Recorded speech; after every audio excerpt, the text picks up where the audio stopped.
الحمدللہ والصلاة والسلام علی رسول اللہ وعلی آلہ وصحبہ وموالا۔ محترم بھائیو، السلام علیکم ورحمۃ اللہ وبرکاتہ۔ جمعہ کے دن نمازی کی غلطیوں میں سے چند غلطیاں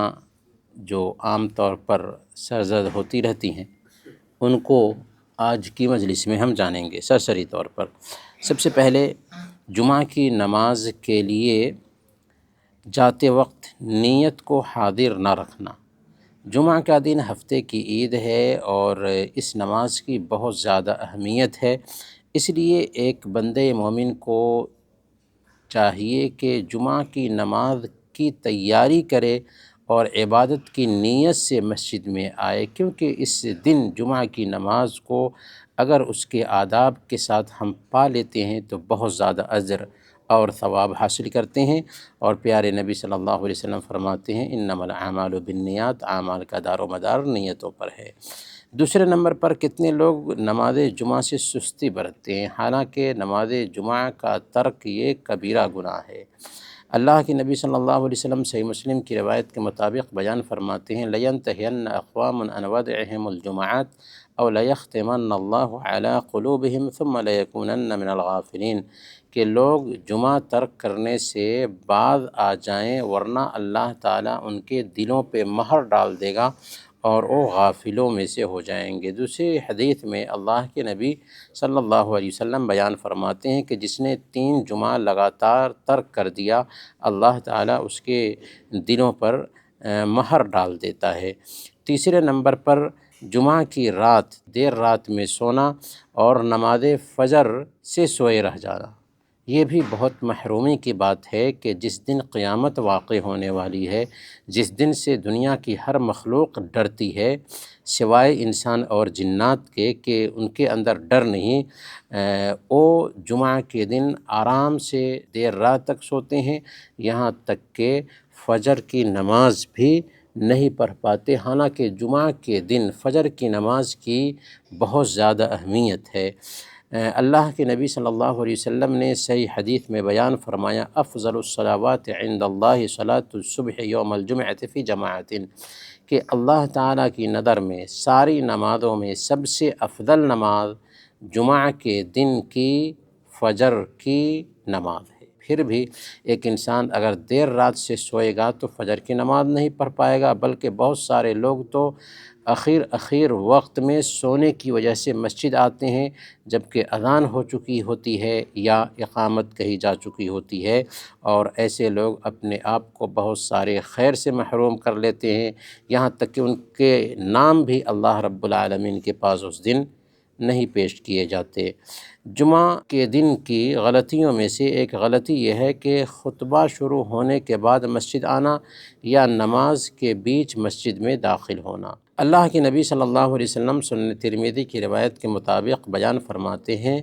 کہ جس کسی نے جمعہ کے دن اچھی طرح سے غسل کیا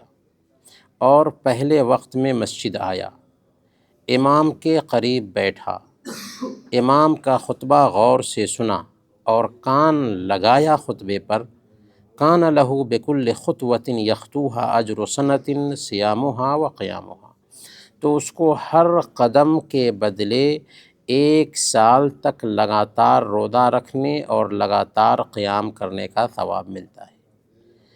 شریعت میں جتنے بھی اجر و ثواب بیان کیے گئے ہیں، ان سارے اجر و ثواب میں سب سے زیادہ اجر اور ثواب اسی میں ہے۔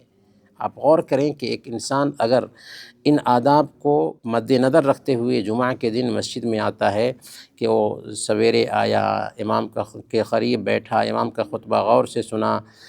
اور کان لگایا، تو کیا اجر ملتا ہے کہ ہر قدم جو اس نے اٹھایا تھا اس کے بدلے میں لگاتار 1 سال تک روزہ رکھنے اور لگاتار 1 سال تک تہجد پڑھنے کا ثواب ملتا ہے۔ اگر 50 قدم اٹھایا تو 50 سال تک لگاتار روزہ رکھنے اور 50 سال تک لگاتار تہجد پڑھنے کا ثواب ملے گا۔ اور 50 قدم ہو جاتا ہے ایک انسان اگر بالکل ہی قریب میں اس کا گھر ہے تو اس سے ہم اندازہ لگا سکتے ہیں کہ جمعہ کے دن کتنا اجر ہم کھو دیتے ہیں۔ جمعہ کے دن کی غلطیوں میں سے ایک غلطی ہے غسل نہ کرنا۔ اللہ کے نبی صلی اللہ علیہ وسلم نے بیان فرمایا، صحیح مسلم کی روایت ہے، غسل یوم الجمعۃ واجب علی کل محتلم، کہ جمعہ کے دن ہر بالغ پر غسل کرنا واجب اور ضروری ہے۔ تو جمعہ کے دن غسل کا بھی اہتمام کرنا چاہیے۔ جمعہ کے دن کی غلطیوں میں سے ایک غلطی ہے بعض لوگوں کا شروع کی صفیں بھرنے سے پہلے مسجد کی آخری صف میں بیٹھنا۔ ہونا یہ چاہیے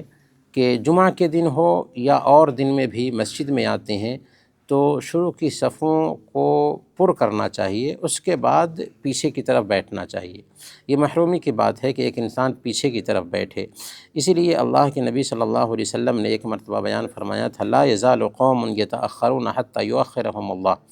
کہ بہت سارے لوگ تاخیر سے آتے ہیں یا تاخیر کرتے ہیں، اللہ رب العالمین ایسے لوگوں کو مؤخر کر دے گا، پیچھے کر دے گا۔ تو پیچھے بیٹھنا بھی اسی زمرے میں آتا ہے کہ ایک انسان آگے کی صفیں خالی ہیں اس کے باوجود بھی پیچھے میں بیٹھے۔ اللہ کے نبی صلی اللہ علیہ وسلم نے کہا کہ اللہ تعالیٰ ان کو پیچھے کر دے گا۔ جمعہ کے دن کی غلطیوں میں سے ایک غلطی ہے کہ اگلی صفوں میں جانے کے لیے لوگوں کی گردنیں چھلانگنا۔ کتنے لوگ دیر سے آتے ہیں لیکن گردنیں چھلانگتے ہوئے آگے بڑھنے کی کوشش کرتے ہیں۔ اللہ کے نبی صلی اللہ علیہ وسلم کے زمانے میں ایسے ہی ہوا تھا، ایک صاحب آئے اور لوگوں کی گردنیں چھلانگتے ہوئے آگے جا رہے تھے، تو اللہ کے نبی صلی اللہ علیہ وسلم نے اس سے فرمایا تھا، اجلس فقد آذیت وآنیت، بیٹھ جاؤ، تم نے تکلیف پہنچائی ہے اور تاخیر سے آئے ہو۔ تو جمعہ کے دن اس ادب کا بھی خیال رکھنا چاہیے، اس میں غلطی ہوتی ہے۔ جمعہ کے دن کی غلطیوں میں سے ایک غلطی ہے کہ پہلی اذان کے بعد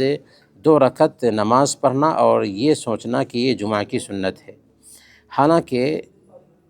پہلی اذان کے بعد کوئی نماز نہیں ہے، یعنی اگر پہلی اذان سے پہلے مسجد میں آ کر کے بیٹھا ہوا ہے تو اذان کے سننے کے بعد کوئی نماز نہیں پڑھی جائے گی، بلکہ جمعہ کے دن فرض سے پہلے کوئی سنت جو متعین مقدار میں ہو وہ ثابت ہی نہیں ہے۔ ہاں، صحیح مسلم کی روایت ہے، فَصَلَّى مَا قُدِّرَ لَهُ، جس حد تک ہو سکا اس نے پڑھا، تو 2 رکعت ہو، 4 رکعت ہو، 8 رکعت ہو، 12 رکعت ہو، جتنا چاہیں پڑھیں، لیکن تعین کے ساتھ میں یہ سمجھنا کہ پہلی اذان ہوگی تو اس کے بعد ہم سنت پڑھیں گے، یہ ثابت نہیں ہے۔ بلکہ اللہ کے نبی صلی اللہ علیہ وسلم کے زمانے میں عمر فاروق رضی اللہ تعالیٰ عنہ، ابوبکر رضی اللہ تعالیٰ عنہ کے زمانے میں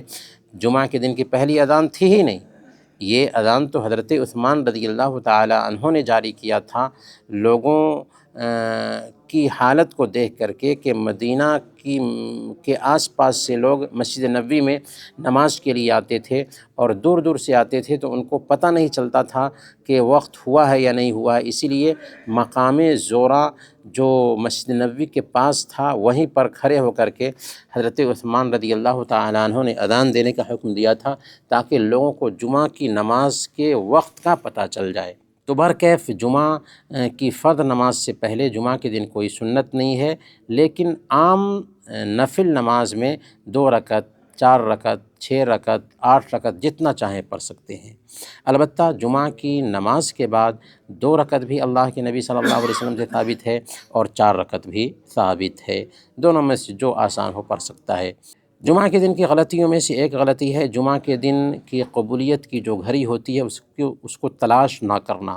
اللہ کے نبی صلی اللہ علیہ وسلم بیان فرماتے ہیں کہ جمعہ کے دن ایک ایسی ساعت ہوتی ہے کہ ایک بندہ اس میں جو کچھ بھی اللہ تعالیٰ سے مانگتا ہے اللہ تعالیٰ اس کو عطا فرماتا ہے۔ اور اس ساعت کے بارے میں جو راجح قول ہے وہ یہ ہے کہ عصر کے بعد سے لے کر کے سورج ڈوبنے تک کے بیچ میں یہ ساعت ہوتی ہے، تو اس میں غفلت کا شکار نہیں ہونا چاہیے، جو کچھ بھی ہم مانگیں اللہ عطا فرماتا ہے، لہذا مانگنا چاہیے۔ جمعہ کے دن کی غلطیوں میں سے ایک غلطی ہے کہ اذان کے وقت مسجد آنے والے کا تحیۃ المسجد کا اہتمام نہ کرنا۔ اللہ کے نبی صلی اللہ علیہ وسلم ایک مرتبہ خطبہ دے رہے تھے کہ اسی بیچ ایک صحابی آئے، اللہ کے نبی صلی اللہ علیہ وسلم نے دیکھا کہ وہ بیٹھ رہے ہیں تو آپ نے فرمایا قم فصلی رکعتین، کھڑے ہو جاؤ اور 2 رکعت پڑھ لو۔ یہ کیا ہے؟ یہ تحیۃ المسجد ہے، اور اس تحیۃ المسجد کے بارے میں اللہ کے نبی صلی اللہ علیہ وسلم بیان فرماتے ہیں، صحیح مسلم کی روایت ہے، اذا دخل احدکم المسجد فلا یجلس حتی یصلی رکعتین، تم میں سے ایک آدمی مسجد داخل ہوتا ہے تو 2 رکعت پڑھے بغیر نہ بیٹھے، یہ مسجد کا حق ہے، دینا ہی چاہیے، چاہے ہم خطبہ کے بیچ بھی کیوں نہ آئیں۔ یہاں پر ایک غلطی اور ہوتی ہے، عام طور پر لوگ یہ کرتے ہیں کہ اگر اذان کے بیچ میں آئے ہیں جمعہ کے دن اور امام ممبر پر بیٹھ چکا ہے تو اذان کا جواب دینے میں لگ جاتے ہیں، حالانکہ صحیح نہیں ہے، بلکہ ایسے آدمی کو چاہیے کہ اذان کا جواب دینے کی بجائے 2 رکعت تحیۃ المسجد پڑھ لے، 2 رکعت تحیۃ المسجد پڑھ لے۔ کیوں؟ اس لیے کہ اذان کا جواب دینا یہ سنت ہے اور امام کا خطبہ سننا یہ واجب ہے۔ ہو سکتا ہے کہ وہ اذان کے بیچ میں 2 رکعت تحیۃ المسجد سے فارغ ہو جائے، اور اگرچہ فارغ نہ ہو سکتا ہو، اگر کچھ بھی وقت ملتا ہے تو بہرحال اس کو چاہیے کہ تحیۃ المسجد سے اذان کے بیچ فارغ ہو جائے، یہ نہیں کہ اذان کے جواب میں لگ جائے جو سنت ہے، اور جب خطبہ سننا ضروری تھا اس وقت سنت میں لگے، تو یہ بھی بہت بڑی غلطی ہے جو کرتے ہیں لوگ، یہ سمجھتے ہوئے کہ اذان کے وقت میں نماز کیسے پڑھیں، حالانکہ اذان کے وقت میں نماز پڑھنی چاہیے تاکہ خطبہ سننے میں لگ سکیں۔ خطبہ کے بیچ دعا کے لیے ہاتھ اٹھانا، یہ عام غلطی ہے جو کرتے ہیں لوگ، کہ خطبہ ہو رہا ہوتا ہے، اس بیچ میں امام جب دعا کرتا ہے تو بہت سارے لوگ ہاتھ اٹھاتے ہیں اس دعا پر آمین کہنے کے لیے۔ نہ تو امام کے لیے سنت ہے کہ وہ دعا پر ہاتھ اٹھائے، اور نہ ہی مقتدیوں کے لیے سنت ہے کہ وہ دعا پر ہاتھ اٹھائیں۔ ہاں، اگر استسقاء بارش طلب کرنے کی دعا کی جا رہی ہے تو اس وقت امام بھی ہاتھ اٹھائے گا، مقتدی بھی ہاتھ اٹھائیں گے۔ اس حوالے سے شیخ عبدالرؤف عبدالحنان جو پاکستان کے تھے، اللہ تعالیٰ ان کو غریق رحمت کرے، انہوں نے ایک کتاب لکھی ہے، عربی زبان میں یہ کتاب ہے، اور وزارت الاوقاف سے، کویت کی وزارت الاوقاف سے یہ کتاب چھپی ہوئی ہے، حکم رفع الایدی فی دعاء خطبۃ الجمعہ۔ خطبہ جمعہ کے درمیان جو دعا ہوتی ہے اس دعا میں ہاتھ اٹھانا، باضابطہ یہ کتاب ہی لکھی ہے جس کتاب میں انہوں نے ثابت کیا ہے کہ جمعہ کے بیچ دعا میں ہاتھ اٹھانا ثابت نہیں ہے، دعا کرنا ثابت ہے، امام دعا کرے گا آپ آمین کہیں گے، لیکن ہاتھ اٹھانا ثابت نہیں ہے۔ تو یہ بھی غلطی ہے جو لوگ کرتے ہیں۔ خطبہ کے بیچ بات کرنا بھی ایک بہت بڑی غلطی ہے جو لوگ اس کا ارتکاب کرتے ہیں، حالانکہ اللہ کے نبی صلی اللہ علیہ وسلم بیان فرماتے ہیں، صحیح بخاری اور صحیح مسلم کی روایت ہے، اذا قلت لصاحبک یوم الجمعۃ انصت والامام یخطب فقد لغوت، کہ اگر تم نے خطبہ کے بیچ اپنے ساتھی سے جو بات کر رہا تھا کہتے ہو کہ انصت، خاموش ہو جاؤ، تو تم نے لغو حرکت کیا۔ تو جو آدمی چپ کرائے اس نے لغو حرکت کیا، تو جو بات کر رہا ہے وہ کتنا بڑا گناہ کرتا ہے خطبہ کے بیچ۔ گویا کہ بات کرنے والے کو چپ رہو بھی نہیں کہہ سکتے ہیں، یہ بھی لغو حرکت ہے۔ اس سے پتہ یہ چلتا ہے کہ جمعہ کے دن خاموشی کے ساتھ میں جمعہ کا خطبہ سننا چاہیے، یہاں تک کہ کسی کو بازو والے کو چھینک آئی ہے، اس چھینک پر اس نے الحمدللہ کہا، ہم سن کر کے یرحمک اللہ بھی نہیں کہہ سکتے۔ یہ کچھ آداب ہیں جمعہ کے دن کے جن میں غلطیاں ہوتی ہیں، یا جو اجر و ثواب سے ہم اپنے آپ کو محروم رکھ لیتے ہیں غلطیوں کی وجہ سے۔ ہمیں چاہیے کہ ان آداب کا خیال رکھیں، ان غلطیوں کو سدھارنے کی کوشش کریں تاکہ ہم زیادہ سے زیادہ اجر و ثواب حاصل کر سکیں۔ جزاکم اللہ خیراً، وصلی اللہ علی نبینا محمد وعلی آلہ وصحبہ۔